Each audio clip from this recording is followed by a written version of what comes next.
Well, welcome back, all you cool cats and kittens, to the latest episode of the Thundercats Review, brought to you by the Radical Retro Rewind. As always, my partner in crime is my brother David, a fellow Thundercats superfan. Ho! Don't you call me a hoe. You're always a hoe. Ho, ho, ho. Lion-O was one of my favorites. Lion-O. He is a man now. This is episode 5, Pumm-Ra, that originally aired on September 13th of 1985. This is a big episode, David. This is, I think, one of my favorite early Thundercats episodes because we definitely dive deeper into the main plot of the series. And Mumm-Ra's insanity. God, how many times has he talked to himself this week?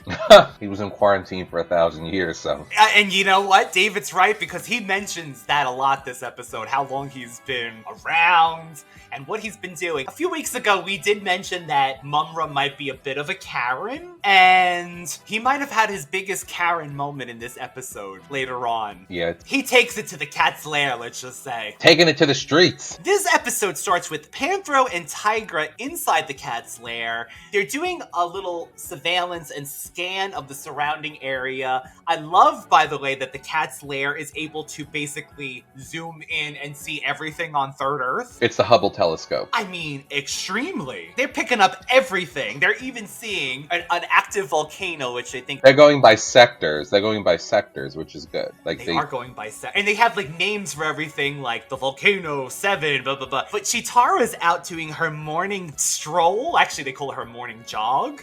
Gotta keep spry. She's exercising. So they're able to zoom in on her, too. They see that she's okay. They time her in at about... I forgot the mileage. But they decide to go check on the volcano. When Tigra and Pumm-Ra get there, though, Cheetara's not found because they think she's still in the area, which to me, David, wouldn't she have been long gone by the time the Thunder Tank drove over there? Well, it depends on how... Here's the thing. The Thunder Tank, one, probably really fast because it's not generated by people. It's Thunderanium, so it could be really fast. Secondly, we don't know what her morning routine. Maybe she circles the volcano a million times. I mean, that's how she gets her exercise on. I don't know. She likes that scenery of that volcano every morning. They notice Cheetara running, and then they're going to get in the Thunder Tank to go for a closer look at this volcano to see if it's becoming extremely active. You see Cheetara sort of stop and then faint. Out of nowhere. Like, it's so abrupt. She just kind of just goes, ugh, like, and just passes out in the dirt. It happened. And we see, though, the mutants with a wooden gurney. They come and get her, and... A World War II gurney. I mean, my God. It's even described in the Thundercats Wikipedia as a crude stretcher. Mm-hmm. They're mutants. What do they want? I'm glad they didn't just throw her over their shoulder and just kind of like bring her to Mumm-Ra. But they bring her to Mumm-Ra's pyramid. So when Pumm-Ra and Tigra do get to the volcano, they notice that she's not there. So then we cut back to Mumm-Ra, and Cheetara's kind of on top of a stone podium that Mumm-Ra's put up in the pyramid for this week, right in front of his sarcophagus. It's not normally there. I feel like the pyramids move and interchange almost like 13 Ghosts. Like, ooh. I think he has but also things you have to remember, come up. Real Egyptian pyramids in our reality, very similar to that. They have these hidden caverns and different things, mechanisms and stuff that we don't really know about because they were far more advanced than we are, believe it or not. And Mumm-Ra likes to let everyone know. So I do love this because Mumm-Ra's having his quote-unquote favorite thing, his conversation with himself over Cheetara's sleeping body. And he's like, don't worry, fast one. Sleep pleasant dreams. You're gonna be with your friends this very night. You won't remember anything. Oh yeah, and you won't remember anything. I gave you the magical...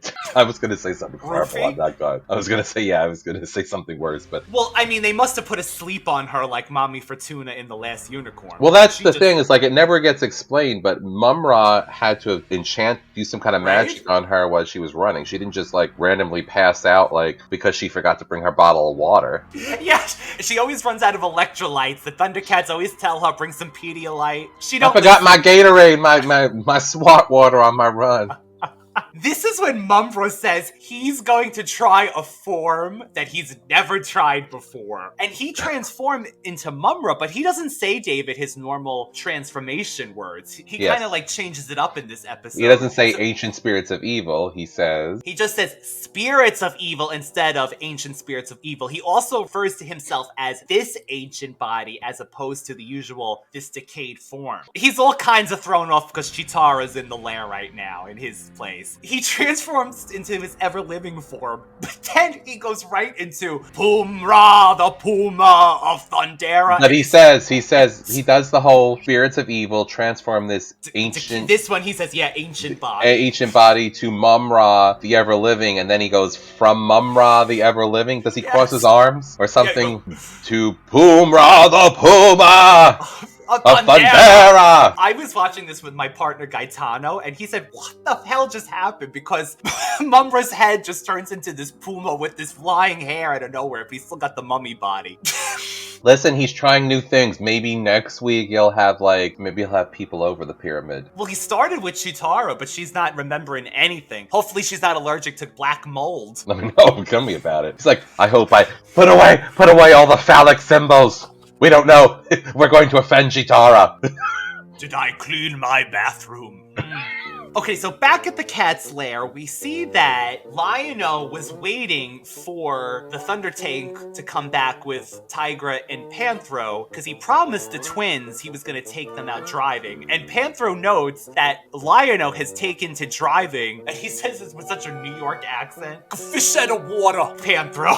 He's taking it to like a fish out of water. He says fish out of water or fish to water? Maybe it was a fish to water, but it was definitely water. He's taking it to water. And as New Yorkers, we could say that I felt Panthro's accent at that point. But they're waiting for Cheetara to come back. So Lion-O says he's not going to go for the drive yet because they're going to wait. She's never been late. She's like me. She's either always early or on time. That's right, because Panthro even says, Cheetara late? And how come the Sword of Omens didn't go, dun dun dun, you would think, trouble? Because in the future, this may or may not happen. Not to give any spoilers out. Yeah, it's a thing. So Cheetara wakes up at night by the volcano, surrounded by a fire, and Mumm-Ra disguised as Pumm-Ra. So Pumm-Ra is basically, he's got an eye patch, he's a gigantic muscular puma with like flowing garments. Mumm-Ra went all out on this outfit. Yeah, like a toga. Yeah, a toga, yes, a very toga-esque, I guess Egyptian looking. Maybe Egyptian time? Yeah. You know, Lynn Lipton, who voices Cheetara, I love when she emphasizes words a lot during the series. So he mentions that he saved her from a group of ugly people, the mutants, and he's like, I think they were called Snide or something, and she's like, Slive. And then she follows it up with, and he's like, I come from a planet that doesn't exist anymore, and she's like, Thundera. Listen, she's happy. She's happy she met another man that's not related to her or 13 years old in a man's body. Maybe she wants a little action. And I don't think Tigra's after Cheetara. Tigra's one of our people. Especially in the new Thundercats. Love Lynn Lipton. I loved Cheetara's over-enthusiasm. He says he saves her, so she says, come back to meet my friends. The Thundercats. He was like, I'd like that very much so. David, I feel like I saw this episode so many times because I believe growing up prior to like when Cartoon Network started re-airing Thundercats in the 90s, we only had Exodus on VHS and 2 episodes, which was Pumm-Ra and an upcoming episode, Terror of Hammerhand. Not the next episode, but there's one when we get into it. It's another episode. So I remember seeing this episode so many times, so it feels like such a classic to me. So back at Cats Lair, Cheetara introduces Pumm-Ra to the other Thundercats. After hearing his story, Lion-O is overly eager to make Pumm-Ra into a Thundercat, but Panthro and Tigra decides to take a more cautious approach and give Pumm-Ra a week's probation before making any decisions. And they also say, will you abide by the rules of Thundera? Of the Thundercat, Thundera, and he says he will. That must have made Mumm-Ra have to bite his tongue. He must have been like, truth, honor, loyalty. God. God. Is this Naughty Pines? I'm in... It's like, oh, those parables must have really done a number in here. Because he finally got to see inside. This is subpar work. God, I can't spend eternity here. This place, it reeks of cat piss. What is this? Naughty pine? This won't last like my pyramid will. Now he's got even more ammunition to take down the Cats Lair with the Homeowners Association. So Jaga appears to Lionel, which I didn't like this interaction with Jaga because I'm a firm believer in instinct and follow your instinct. And Jaga basically says to Lionel, no, don't follow your instincts. Like, you need to link with your head too. And I understand thinking with your head, but my instincts have always gotten me out of everything that I've ever gotten myself into or protected me. Maybe because he's so young, even though he's got a man body. I don't know. And we see his man body shirtless, uncovered under a sheet at some point during this episode. Body yaddy yaddy yaddy yaddy yaddy yaddy. Megan the Stallion. So, okay, when Jaga comes, David, I never knew if the other Thundercats see him, because later on, there's something that, when we get to the scene, I guess I'll mention it, but do the Thundercats see Jaga as well? I don't think so. He must tell them that Jaga appears to him, I would think, because they think he's crazy otherwise. He's like, oh, I understand Jaga, he's looking up into space. Well, we can't say anything, because in the future, we know that Chitara's got some of her own things going on. Say no more, though, don't even for get this me, episode. Don't even get me started. So, he goes, you're right, Jaga, and they let Pumm-Ra stay, so they have Wily Cat.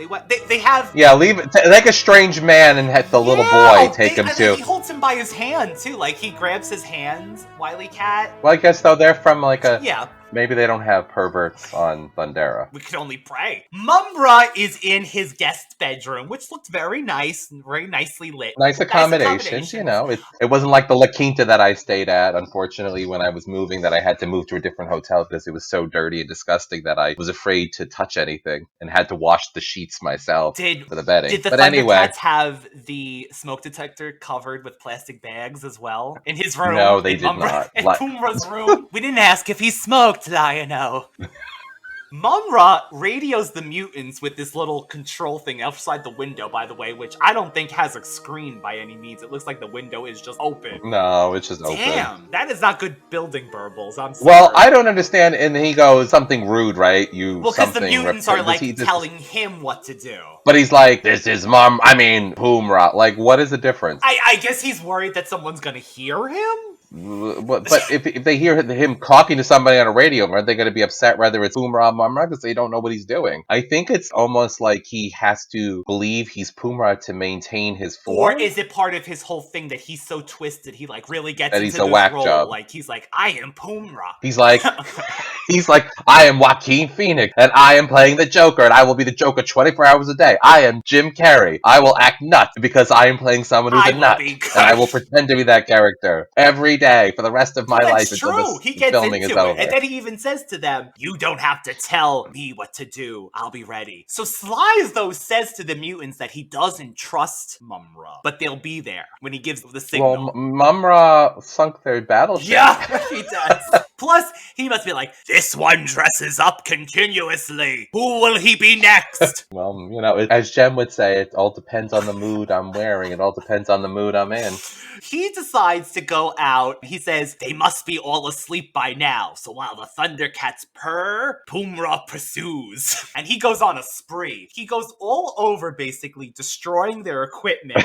He goes to the Thunder Tank, pulls out wires, he destroys their panel, and then he goes to look for the weapons storeroom. Can't find the Sword of Omen, so he throws stuff around and he's like, where is it? Boy must sleep with Boy it. Cub. His friend Boy Cub. So then he's just walking about. While walking around, Mumm-Ra passes by a room that calls out to him, and he knows automatically that they're using an old Egyptian technique, to hide the sword chamber. So he feels around and he finds that one of the stones opens the sword chamber. But where the hell did they come Except up with for this? one that has lived for 1,000 years. I don't know how they did that. Maybe the burbles. Was that something from Thundera, maybe? But he gets into the sword. Like David has said in the past, he covers the Eye of Thundera with a rag. He takes the sword. As morning breaks, the Thundercats head off to the Thunderian fields to restock their fuel supplies, leaving Lion-O and Snarf to safeguard their fortress. By the way, leading to this, we should say people don't give Snarf credit, but he was saying the whole time that he did not trust Pumm-Ra. Yes, he might be a little neurotic, Snarf, but I know the feeling. He knew there was something off with that. So did Jaga, I guess. Lion-O's basically having fun by using Snarf as a ring toss game. Which is so horrible and so disrespectful. He doesn't like. He's bored of this game. And why didn't Jaga just tell him that is Mumm-Ra in disguise? Because let me tell you something. That brings me back to when Charmed, when the wolf is pretending to be grandmother, and I think one of the dwarfs say, "Does she know that that's a wolf?" Yes. Why didn't Jaga just be like, "And by the way, that's Mumm-Ra"? I guess he wants to see if Lion-O can... Don't let him go with the little boy. It's Mumm-Ra. I was thinking when I was watching this episode, what was the conversation walking to that room? You're gonna love it in here. We got no screens or glass in our windows. You can look right out into the fields. And our sheets, it looks like basically the Thundercats' beds. I'm not even saying this to be funny. They look like rocks. They look as hard as rocks with some... Well, Mumm-Ra sleeps in a sarcophagus, so I guess it wouldn't be... The accommodations wouldn't be too bad. We sleep so good on these beds, Lion-O.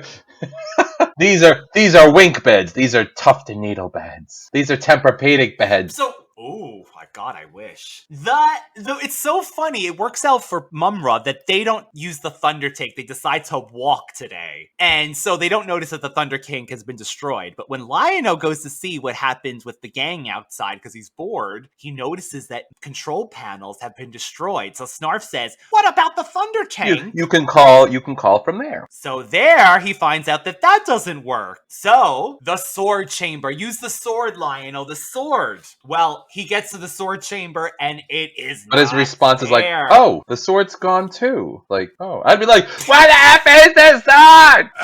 I would have went crazy. Like when I lose my cell phone and I'm running out the door to get someplace. Where's this effing cell phone? Where is it? Yeah, but he's not too alarmed at this moment. But Snarf says there's something very wrong. And in the meantime, Mumm-Ra as Pumm-Ra gives the mutants outside the alert, which is blinking the cat's eyes, which evidently works somehow still. Sly says, "That's the alert." They take the Thunder Tank somehow that is now the intercom was not working on the... Oh, that's what it was. The intercom. He ripped out the stereo. He pulled out the CB. Pumm-Ra reveals himself the top of the stairs of Cats Lair.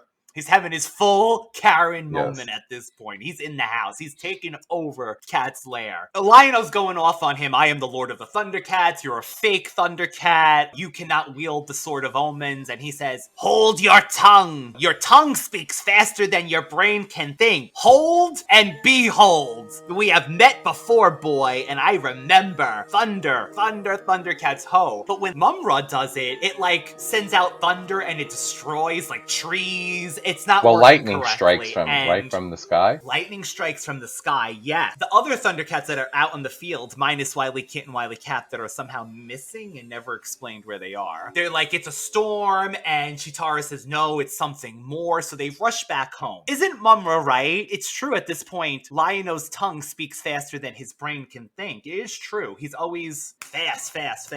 Into it. Well, he's a kid, technically. He is a kid. So then the Thundercats arrive at the same time as the mutants in the Thunder Tank. They're attacking, and I gotta say, the Thundercats are freaking unbeatable. They're like climbing up the Cat's Lair on the walls. They are just... And Panthro picks up the Thunder Tank with them in it and tosses it. He's that strong. Mumm-Ra is up in the Cat's Lair. He's closed the doors. He's taken over. And he's trying to attack them with the cat's eye beams. So Chitara distracts them. When Mumm-Ra tries to use the sword, Jaga appears to him and says that... The Sword of Omens cannot be used for evil. Anybody who tries will know the wrath of Jaga. So that's basically Jaga. His essence is in the sword, I guess? That lightning that came down was the wrath of Jaga. So that's why evil can't use it. So then Tigra says that he has to go inside to put the power back on, and Lion-O says that he's the Lord of the Thundercats, he should go inside because he has the sword now. But this is when I'm saying, do they know? Because Jaga comes and says, don't be too hasty. Tigra knows where to go. As soon as he ends, Tigra goes, so it's settled then. So maybe they do say it, because Jaga does say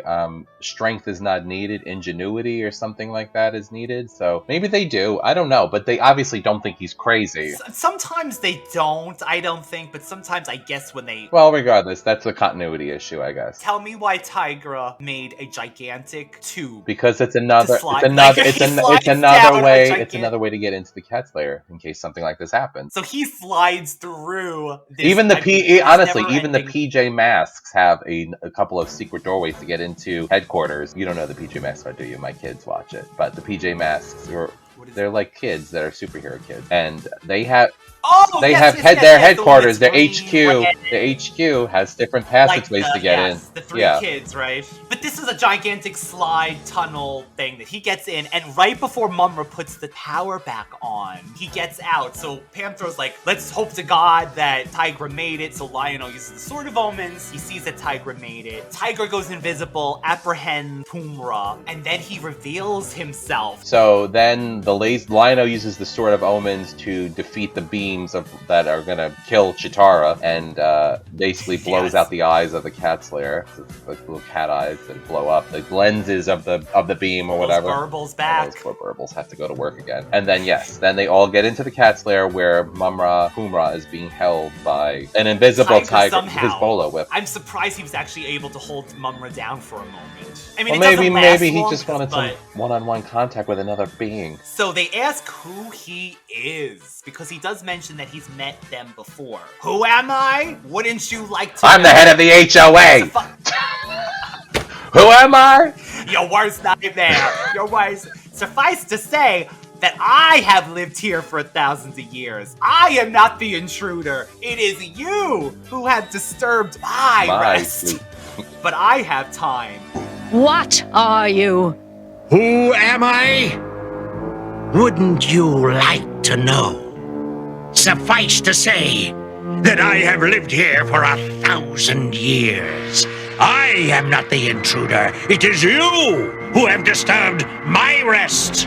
But I have time. 1,000 years more. 5,000. You cannot defeat me, for I am Mumm-Ra. And wherever evil exists, Mumm-Ra lives. Mumm-Ra lives. Mumm-Ra lives. And he transforms what does he into say? Mumm-Ra. 1,000 years. 5,000. You cannot defeat me, for I am Mumm-Ra, and wherever evil exists, Mumm-Ra lives. Mumm-Ra lives. Mumm-Ra lives. Which is the same thing as Freddy Krueger. Freddy Krueger is evil, and no matter what you do, as long as evil exists, Freddy Krueger will live. Just wanted to throw it. In your dreams. In your dreams. So this really is to basically teach, I'm assuming, children and anyone else who's watching this that... There's always that end of the show where they have that really pretty soft music where they learn the moral of the story of the day.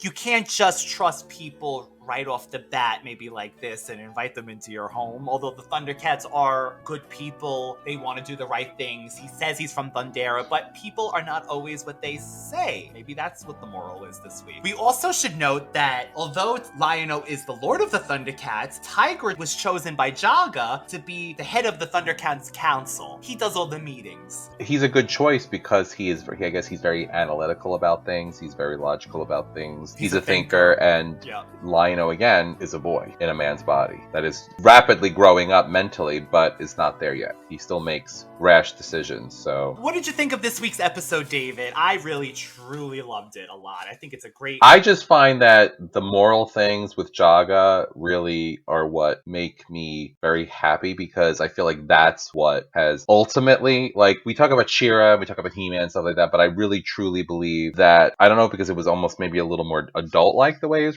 was represented, it held more truth for me growing up, and the moral values that were instilled in me through this particular cartoon. I think that's what, I mean, I love it. I love the power, the magic, the whole fantasy, the sword. I had a Sword of Omens so I had every Thundercat toy. And his mail-away Mumm-Ra. And I also, if I remember correctly, I did not give you a DVD Thundercat set. Yes, you were the one started you on that. You would get those collections, yeah. So I do have the entire series now on DVD, thankfully, because you never know when places like Hulu will lose the rights and then you won't be able to see it anymore. So, I mean, I love the show. I still think it holds up. I would love them to clean it up a little bit and re-release it. Yeah, really. If any show deserves it, I really think. I would love them to redo it, not the way they did it. I think the ship has sailed with the live action. I think that's the route to go, though, at this point, because if they're not gonna... Okay, so we had the 2011 Thundercats that didn't do well, unfortunately. Although that was a serious take. Although there was still something that's... I think we both agreed on that. Mumm-Ra was not as evil as he could have been. They picked a voice actor from Mumm-Ra that was not as crazy. It was not a bad show by any means. It tried to do Thundercats seriously, but it either took too long, the toys were terrible, they changed the times a million times. How do you expect kids to find these shows? I don't know. Do you think we've seen the end of Thundercats? Well, not for us, because we're going to be doing one every month from now until eternity, because there's a lot of episodes to go through.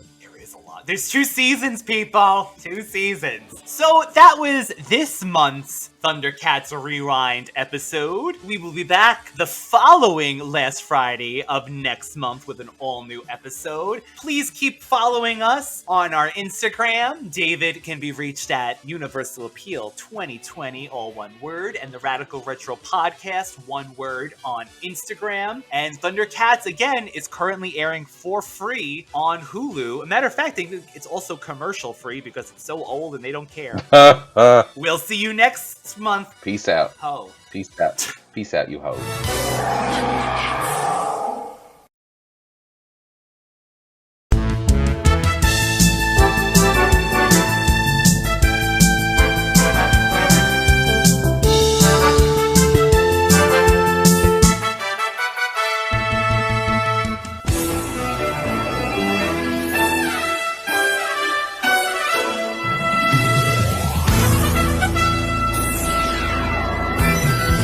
Thunder! Thunder! Thunder!